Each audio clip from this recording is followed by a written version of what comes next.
Well, well, well. What do we have here? Just another run-of-the-mill demonic exorcism. You've heard this story a million times, haven't you? The story of the Gerasenes demoniac. We are called Legion, for we are many. They used to ask, how many angels can dance on the head of a pin? Well, how many demons can take possession of a man? Legion. And then the same fellow who says, if anyone desires to be my disciple, he must take up his cross and follow me. To the healed man who requests to follow Jesus, he says, no. That's odd. Instead, return to your home and declare how much God has done for you. What has God done for you? If you're like me, you can give a knee-jerk answer. He has given me my family. He has put me in the greatest nation on earth, and just to add to that blessing, into one of the most beautiful places on earth, and a great place to raise a family. House and home, food, job, safety, security. And then the more religious things, because we're in church. He gave me Jesus.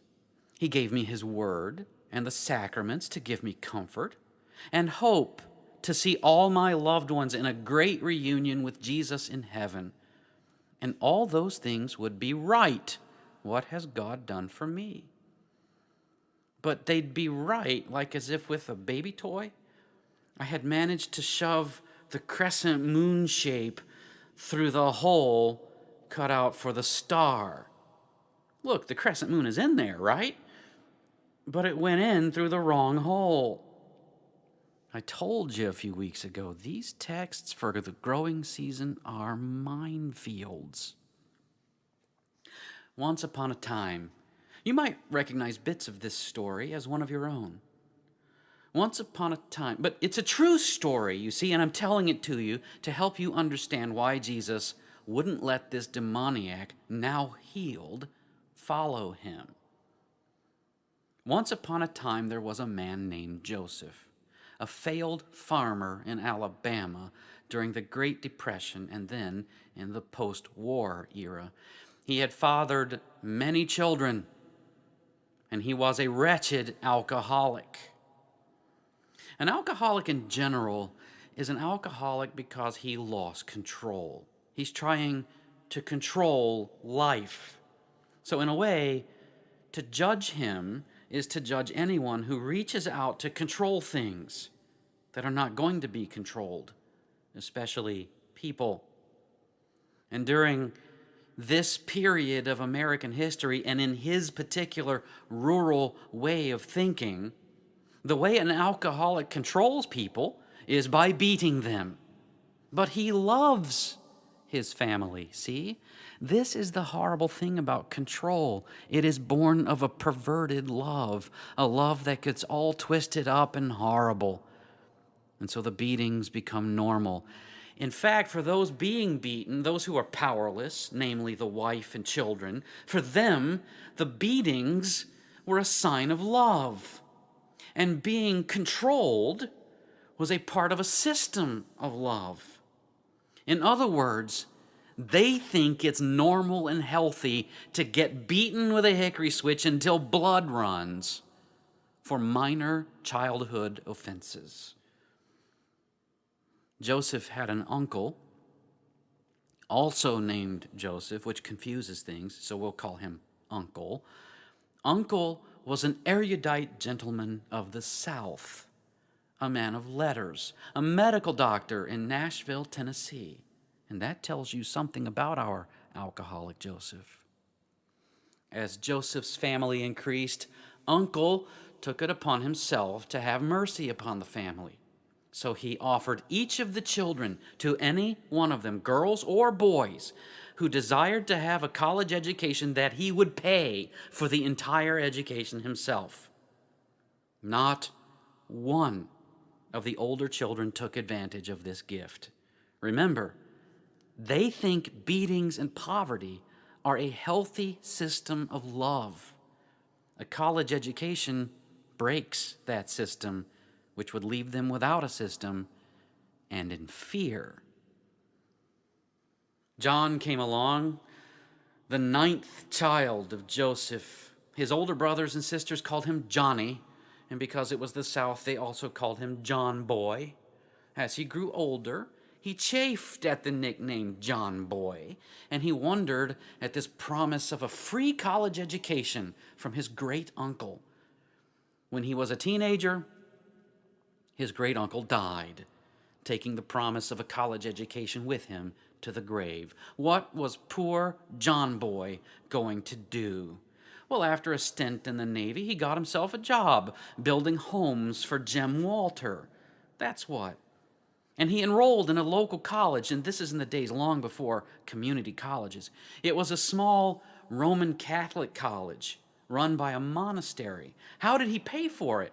He kept swinging a hammer for Jem Walter Homes, and he borrowed money, but not much because he was poor and they knew he couldn't pay it back. And he begged for extensions to pay his tuition, and they gave him extensions even though they knew he couldn't pay. But there, in that way, they began to teach him about God and about God's love in Jesus. And despite all the other Roman Catholic errors, they taught him how important it was to take communion so that he could touch God's love in bread and wine. Well, God's love, the way they were teaching him, tasted and felt a lot different from beatings. Naturally, John Boy wanted to share this discovery with his family, so he went to his home and he declared how much God had done for him, which in a phrase is, God set him free.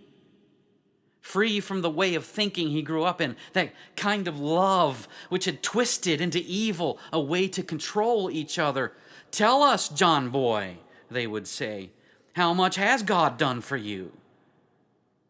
And they went right back to beating each other. Maybe not with fists, maybe not with hickory switches, but all the same with their hearts. And they thought it was good. They thought it was love. But no matter how much they called him Johnny or John Boy in an effort to put him back in his place, they had lost control of John, and he wasn't about to return to the beatings. And so he became the black sheep of the family. Would you believe me if I told you that alcoholism is a kind of perfectionism?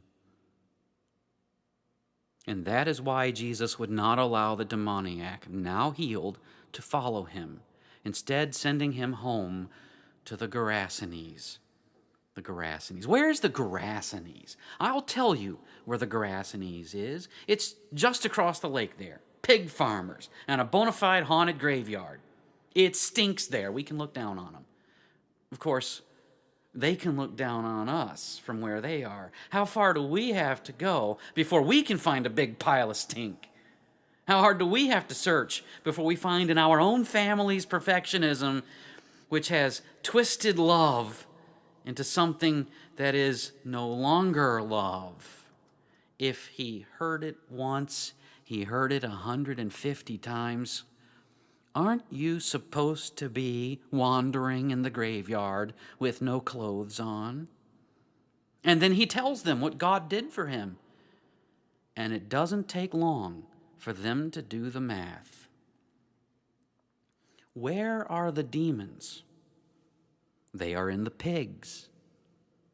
Where are the pigs? They are in the lake, drowned. So you're the reason, John Boy, why there's a giant gaping hole in the economy. Do you know how much per pound those porkers would produce? And the butchers, and the sausage makers, and the packers, and their wives, and their children. Don't you love children, John Boy? And now they're going to go without. All because God drove out your demons. Thanks a lot.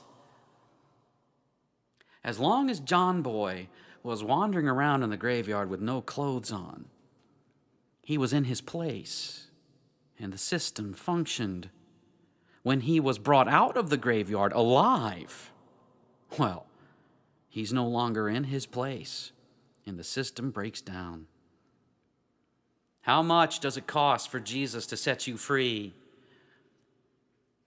Then all the people of the surrounding country of the Gerasenes asked Jesus to depart from them, for they were seized with a great fear. So he got into the boat and returned.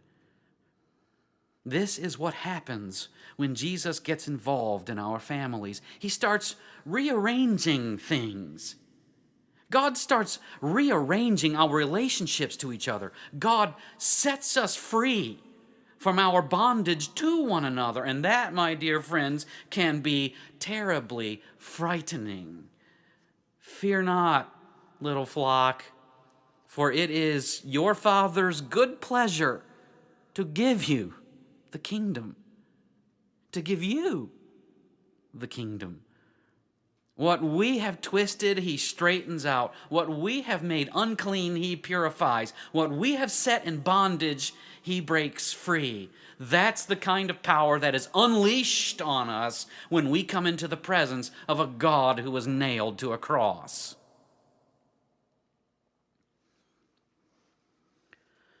All was not forfeit for the real John Boy. He had, in the end, 11 brothers and sisters. Most of them rejected him, counting him as an outsider.